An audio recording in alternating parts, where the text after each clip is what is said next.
Chapter 2. The Pool of Tears. "Curiosa and curiosa," cried Alice. She was so much surprised that for the moment she quite forgot how to speak good English. "Now I'm opening out like the largest telescope that ever was. Goodbye, feet." For when she looked down at her feet, they seemed to be almost out of sight. They were getting so far off. "Oh, my poor little feet. I wonder who will put on your shoes and stockings for you now, dears. I'm sure I shan't be able. I shall be a great deal too far off to trouble myself about you. You must manage the best way you can. But I must be kind to them," thought Alice, "or perhaps they won't walk the way I want to go. Let me see. I'll give them a new pair of boots every Christmas." And she went on planning to herself how she would manage it. They must go by carrier, she thought. And how funny they'll seem, sending presents to one's own feet. And how odd the directions will look. Alice's right foot, Esquire, hearthrug near the fender, with Alice's love. Oh dear, what nonsense I'm talking. Just at this moment, her head struck against the roof of the hall. In fact, she was now rather more than 9 feet high, and she at once took up the golden key and hurried off to the garden door. Poor Alice! It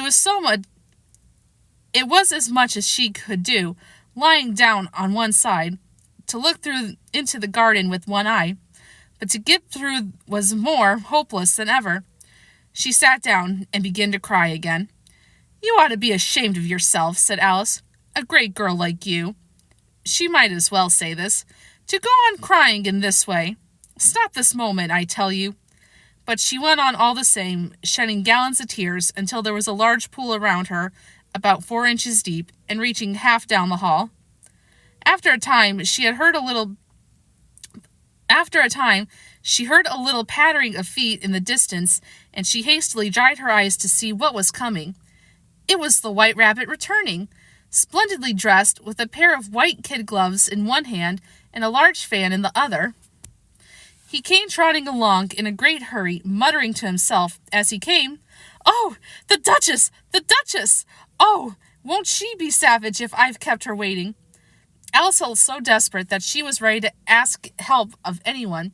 So when the rabbit came near her, she began in a low, timid voice, "If you please, sir."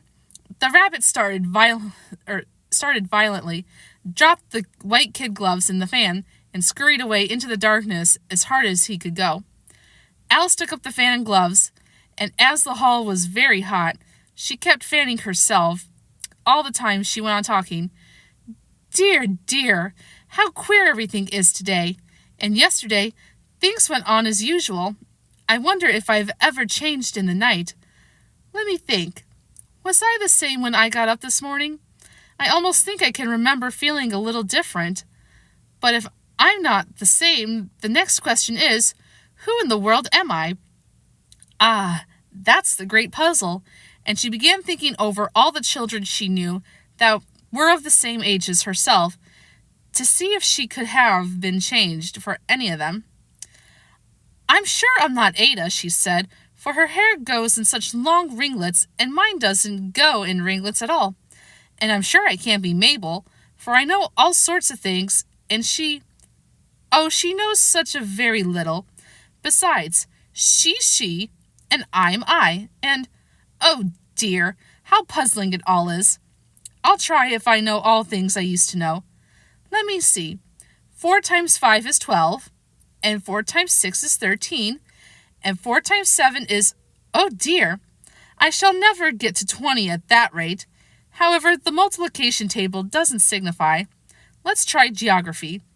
London is the capital of Paris, and Paris is the capital of Rome, and Rome... No, that's all wrong. I'm certain.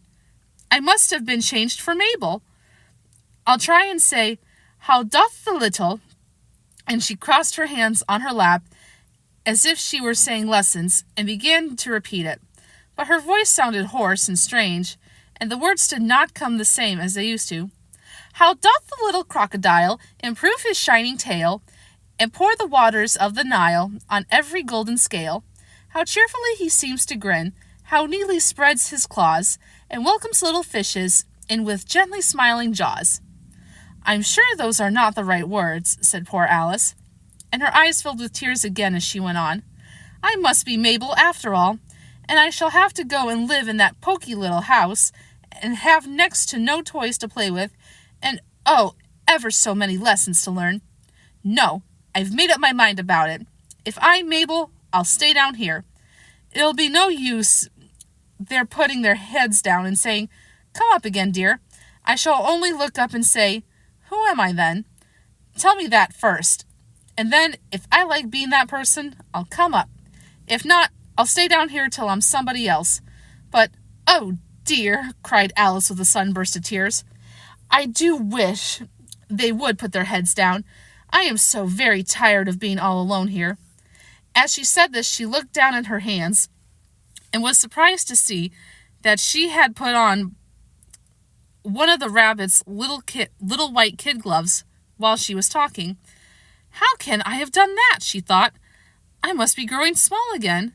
She got up and went to the table to measure herself by it, and found that as nearly as she could guess, she was now about 2 feet high and was going on shrinking rapidly. She soon found out that the case of this was the fan she was holding, and she dropped it hastily just in time to save herself from shrinking away altogether. That was a narrow escape, said Alice, a good deal frightened at the sudden change, but very glad to find herself still in existence. And now for the garden. And she ran with all the speed back to the little door. But alas, the little door was shut again, and the little golden key was lying on the glass table as before. And things are worse than ever, thought the poor child, for I never was so small as this before, never, and I declare it's too bad that it is. As she said these words, her foot slipped, and in another moment, splash! She was up to her chin in salt water. Her first idea was that she had somehow fallen into the sea. And in that case, I can go back by railway, she said to herself. Alice had been to the seaside once in her life, and had come to the general conclusion that wherever you go on the English coast, you find a number of bathing machines in the sea. Some children digging in the sand with wooden spades, then a row of lodging houses, and behind them a railway station. However, she soon made out that she was in the pool of tears, which she had wept when she was 9 feet high. I wish I hadn't cried so much, said Alice as she swam about trying to find her way out. I shall be punished for it now, I suppose by being drowned in my own tears. That will be a queer thing to say, to be sure. However, everything is queer today. Just then she heard something splashing about in the pool a little way off, and swam nearer to make out what it was. At first she thought it must be a walrus or a hippopotamus, but then she remembered how small she was now, and soon she made out that it was only a mouse that had slipped in like herself. Would it be of any use now, thought Alice, to speak to this mouse? Everything is so out of the way down here that I should think very likely it could talk at any rate. There's no harm in trying. So she began, Oh, Mouse, do you know the way out of this pool? I am very tired of swimming about here. Oh, Mouse! Alice thought this must be the right way of speaking to a mouse. She had never done such a thing before, but she remembered having seen, in her brother's Latin grammar, a mouse, of a mouse, to a mouse, oh mouse. The mouse looked at her rather inquisitively, and seemed to her to wink with one of its little eyes, but it said nothing. Perhaps it doesn't understand English, thought Alice. I dare say it's a French mouse, come over with William the Conqueror. For with all her knowledge of history, Alice had no very clear notion how long ago anything had happened. So she began with, "Où est ma chérie?" And if I'm saying that wrong, I apologize. I don't speak French. Which was the first sentence in her French lesson book. The mouse gave a sudden leap out of the water and seemed to quiver all over with fright. "Oh, I beg your pardon," cried Alice hastily, afraid that she had hurt the poor animal's feelings. "I quite forgot you don't like cats." "Not like cats!" cried the mouse in a shrill, passionate voice. "Would you like cats if you were me?" "Well, perhaps not," said Alice in a soothing tone. Don't be angry about it. And yet, I wish I could show you our cat Dinah. I think you take quite a fancy to cats. If you could only see her. She is such a dear, quiet thing." Alice went on, half to herself, as she swam lazily about in the pool. "And she sits purring so nicely by the fire, licking her paws and washing her face. And she is such a nice, soft thing to nurse. And she's such a capital one for catching mice." "Oh, I beg your pardon," cried Alice.